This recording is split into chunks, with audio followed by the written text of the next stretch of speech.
틀릴 가능성도 있지만 현 위치가 새로운 반등 국면의 초입이다, 이렇게 결론을 내드리도록 하겠습니다. 그 아랫단에 있는 종목들도 분명히 실적 낙수 효과가 들어와야 되거든요. 근데 안 들어온 모습이 있기 때문에 이 부분은 확인을 해야 된다. 그래서 저는 ESS 관련 종목들 말씀을 드리면서도 실적 갖춘 종목들 위주로 좀 말씀을 드리려고 합니다.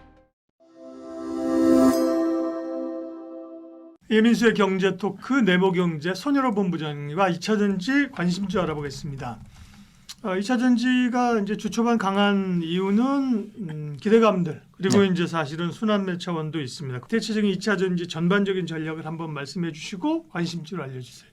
네, 일단 오늘 첫날이라서 만약에 오늘 수요일이어가지고 한 3일 정도 이 추이가 이어졌으면은 여기가 다시 바닥 나면서 새로운 추이가 만들어질 거다라고 보고 있고요. 오늘 당장은 이제 외국인과 기관의 순 매수세가 찍혀 있고 윗꼬리가 안 달려 있습니다. 사실은 윗꼬리가 달려 있으면 제가 좀 경계를 해야 될 것 같다, 이렇게 말씀드렸었는데 윗꼬리가 안 달려 있는 상황이고요. 제가 뭐 틀릴 가능성도 있지만 현 위치가 새롭게 이제 4월달 강세, 그다음 7월 말에 바닥, 그다음 7월 말에 기술적 반등 나왔다가 이제 미국과 이란 간의 지정적 리스크 나오면서 소폭 밀렸다가 재차 이제 눌림목 만들고 있는 상황인데, 외국인과 기관의 순매수 들어오면서 윗꼬리가 없기 때문에 저는 일단은 새로운 반등 국면의 초입이다, 이렇게 결론을 내드리도록 하겠습니다. 그래서 오늘 제가 ESS를 준비했는데 확실하게 변동성은 양극재가 큰 것 같아요. 제가 오늘 ESS 말씀드리겠지만 당연히 삼성 SDI랑 포스코홀딩스는 당연히 매매를 해야 되고요. 약간 반도체 삼성전자 SKX 같은 존재. 그 다음에 LNF랑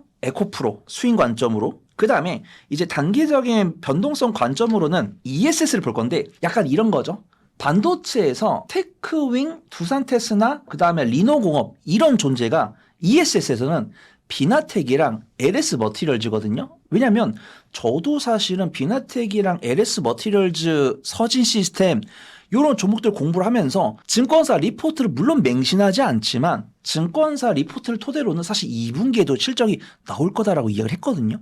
근데 제가 LS 머티리얼즈랑 비나텍이나 서진 시스템을 오늘 과감하게 뺀 이유가 뭐냐면 실적 개선이 안 보여서 뺐습니다. 증권사 긍정적 리포트는 많이 나오는데 실적 반영 시기를 틀었으니까. 그 다음에 우리가 전력설비 기업들도 그냥 단순하게 미국 노후 전력 설비를 넘어서 실제 데이터 센터 뉴스 나오면서 실적 반영된 시기가 3개 분기가 넘었기 때문에 그 아랫단에 있는 종목들도 분명히 실적 낙수 효과가 들어와야 되거든요.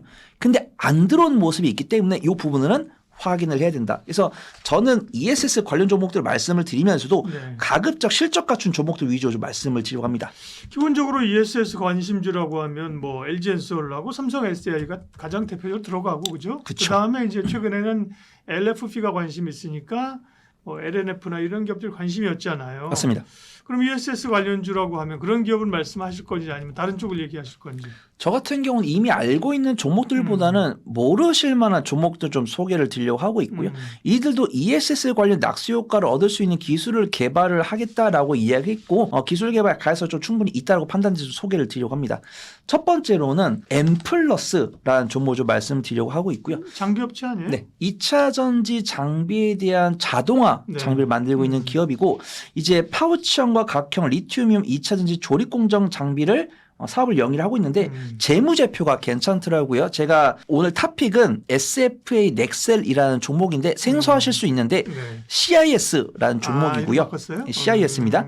근데 제가 늘 CIS랑 PNT를 비교를 해드렸는데 PNT가 실적이 못 일어나는 모습이에요. 그래서 보통 제가 이제 실적 보고 실적 왜 이렇게 못했지? 그다음 수장고까지 검색을 해봤는데 PNT 수장고가 조금 지지부진한 것이 아닌가 이렇게 판단돼가지고 오늘 탑픽은 이제 왕자를 넘겨줬고요. 제가 보통 이렇게 번갈아서 소개를 드리잖아요. 그다음에 제가 언제지 뭐 CIS 긍정적으로 말씀드렸더니 야 PNT가 실적이 얼마나 좋은데 무시하냐 이렇게 댓글 다신 분이 계셨어요. 작년 하반기에.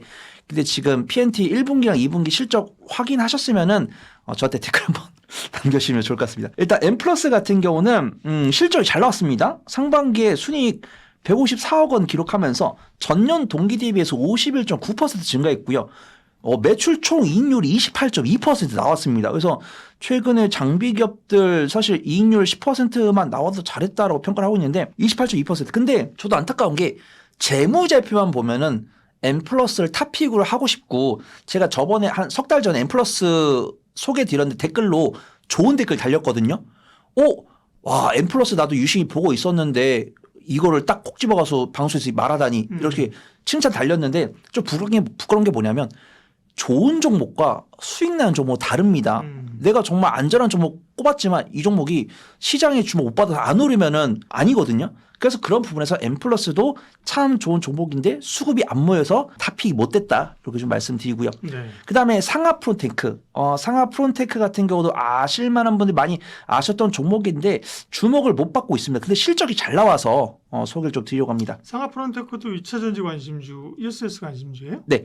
전자는 이제 전자 부품이고 2차 전지에 필요한 부품을 납품을 하고 있는데 2분기 실적이 잘 나왔습니다. 558억 원으로 전년 동기 대비해서 25% 증가했고 영업이익은 이제 128% 증가했고 이제 미국의 ESS용 캡 아세이라고 해가지고 캡 아세이가 뭔지도 공부를 해왔습니다. 그 과열 방지 뭐 이런 거 아니에요? 마개 같은. 그렇지. 그래서 이제 네. 우리가 캡 아세이라고 검색을 해보시면은 이렇게 끼우는 건데 약간 마개 같은 부분으로 그 다음에 배터리 백업 유닛 그러니까 이제 박사님께서 말씀하신 것처럼 이제 과열이 된다든가 네. 과전이 되는 거를 막는 그런 부품 만들고 있다. 그래서 이 캡 아세이가 데이터 센터용 배터리 백업 유닛 이 배터리 백업 유닛이 방전됐을 때 비상전원을 공급해주는 그런 역할을 하고 있기 때문에 그런 역할이 필요한 이제 마개다 이렇게 보시면 좋을 것 같고요. 그다음에 또 상하 프로테크가 삼성 SDI의 밸류체인에 속해 있습니다. 그래서 제가 오늘 탑픽은 SFA 넥셀을 말씀드리겠지만 상하 프론테크 같은 경우도 관심 종목에 넣어놓고 좀 유심히 보신다라고 판단하고 있고요. 네. 오늘도 플러스 3% 강세 보여주면서 M 플러스 3%, 그다음에 상하 프로테크 플러스 3%, M 플러스 오늘 외국인 순매수 들어왔으니까 오늘 확실하게 2차 전지 순환매에 그래도 이 종목들까지도 좀 수급이 들어오고 있다. 좀 말씀드리고요. 네. PNT 저도 PNT 참 좋아했습니다. 근데 장대주의 대장주로 대장이었습니다. 대장주급이잖아요. 네. 네, 근데 지금 보면은 사실은 이제 많은 투자분들께서 실망을 많이 하셨다. 이렇게 판단되는 게 변동성이 많이 줄었습니다. 그래서 PNT 같은 경우 옛날에 뭐 롤투롤 기술로 맞아요. 그다음에 이제 네. 전극 공정에서 배터리 3사 다 갖고 있고 진짜 2024년, 2025년 상반기 실적 퍼포먼스 엄청 나왔고 작년에 제가 PNT보다 SFA 넥셀 강하게 말씀드렸다가 그냥 호되게 악플 먹었는데 PNT가 지금 1분기에 이어서 2분기도 실적이 일어나지 못하는 상황입니다. 그다음에 제가 PNT 수주잔고라고 검색을 해봤는데 수주잔고에 특별한 뉴스가 검색이 안 되면서 과거의 영광을 좀 많이 잃었다 이렇게 보고 있고요. 2분기 매출액은 1,176억 원, 영업이익은 37억 원을 기록했는데 다행히 이제 이걸 해명해 준 리포트가 나왔더라고요. 글로벌 지적적 불확실성과 전방 배터리 산업의 투자 사이클 조정에 따라서 비수기적 영향으로 일부 고객사의 장비 인도 일정이 지연되면서 실적이 나오지 못했다. 이런 부분들인데 그래도 마무리에 긍정적인 이야기는 있더라고요. 이제 일시적인 투자 둔화에도 불구하고 AI 산업 성장에 따른 고성능 전자부품의 수요 확대가 새로운 성장 동력을 작용할 수 있으니까 PNT 유심히 보자. 이런 이야기를 하고 있는데 일단 PNT 같은 경우는 오늘 플러스 7% 강세 보여주면서 외국인 순매수가 들어오기 때문에 제가 만약에 오늘 기점으로는 PNT가 탑픽은 못 됐지만 만약에 제가 자리 일어났는데 갑자기 PNT에 대해서 리포트가 막 두세 개 막 휘몰아 쏟아지면서 PNT가 강세 보이면 그때는 PNT를 좀 긍정적으로 보시면 좋을 것 같고요. 장비업체 가운데는 과거에 PNT가 말씀하신 과거에 대장주였고 최근에는 이제 CIS 얘기를 많이 했는데 이름을 SFA 넥셀로 바꿨습니다. 맞습니다. 왜 이렇게 어렵게 바뀌었는지 뭐 제가 항의해서 될 일은 아닙니다만 6월 달에 이름 바꿨네요. 오늘 탑픽은 9 CIS 지금 SFA 넥셀입니다. 네, 뭐 SFA가 최대 주주 위치에 가면서 사명을 바꾼 걸 저도 이제 확인했고요. 그냥 단순 2차 전지 장비 기업이지만 전고체 배터리 또 장비 관련 기업으로 분류가 되면서 사실 의도하지 않았지만 수급이 들어온 거죠. 왜냐하면 그냥 오늘 그냥 포스코홀딩스나 삼성 SDI 요 정도까지만 수급이 들어왔으면은 제가 SFA 넥셀 하면서 그래도 제가 이런 둥글둥글한 투자 포인트로 탑픽이 됐다라고 말씀드리고 떠나겠지만 확실하게 완성셀 ESS, 양극재, 그다음 전고체까지 롯데 에너지 머티리얼즈 오늘 제일 강한 변동성을 보여주고 있지만 롯데 에너지 머티리얼즈 가면은 이수 스페셜티 케미컬이라든가 한농화성, CIS, 윤성 FNC 이런 종목들 쫓아갈 거거든요. 그러면 그냥 단순하게 제가 ESS 관련 장비주로 소개했지만 전고체 배터리가 부각됐을 때는 SFA 넥셀이 정말 강하게 상승할 수 있을 것 같다라고 말씀드리겠습니다. 일단 PNT를 이겼기 때문에 그 비결은 재무제표에 있습니다. 지금 보면은 2차 전지 장비 기업들이 사이클이 돌기 때문에 계절적 요인이 있다라고 이야기를 했는데 SFA 넥셀 같은 경우는 이번에 2분기 실적 발표 잘했습니다. 1분기는 역시 P&T랑 마찬가지로 좀 절었지만 2분기에는 빨리 좀 올라온 모습이고요. 리포트 읽어보니까 SFA 넥셀 같은 경우는 기본적인 2차 전지 배터리에 대한 수요뿐만 아니라 뭐 전고체 배터리라든가 MLCC 기판에 대한 사업 확장 가능성도 주목이 받고 있습니다. 그 다음에 어떤 분께서 산업 리포트를 써주셨는데 현재 2차 전지의 주류인 습식 공정 같은 경우는 이제 용매 필요하고 이제 용매를 넣으니까 거기 들어간 이제 물질들이 뭐 분말이라고 표현을 하더라고요. 소재 분말. 이런 것들이 좀 변화가 일어날 수 있는데 건식 공정, 오로지 공기만으로 건식 공정으로 바꿨을 때는 오히려 글로벌 고객사들한테 성장성을 주목받고 이게 양산에 성공하면은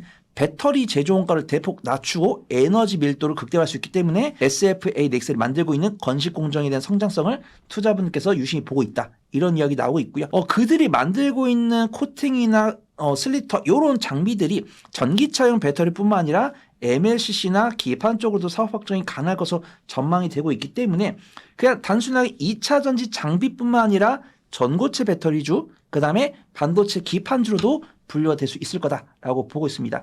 일단 상대적으로 2분기 실적 잘 나왔고요. 시가총액도 6,100억이기 때문에 가볍고 수급 동향도 지금 꾸준하게 외국인 순매수 들어오고 있고 저번 주 금요일과 오늘도 외국인 순매수 이어지고 있기 때문에 일단은 관심 종목에 넣고 매수해 놓고 제가 말씀드렸던 뉴스가 부각됐을 때는 단기적인 변동성을 굉장히 크게 만들 수 있는 종목으로 판단돼서 우리 구독자분들께 소개를 드리도록 하겠습니다.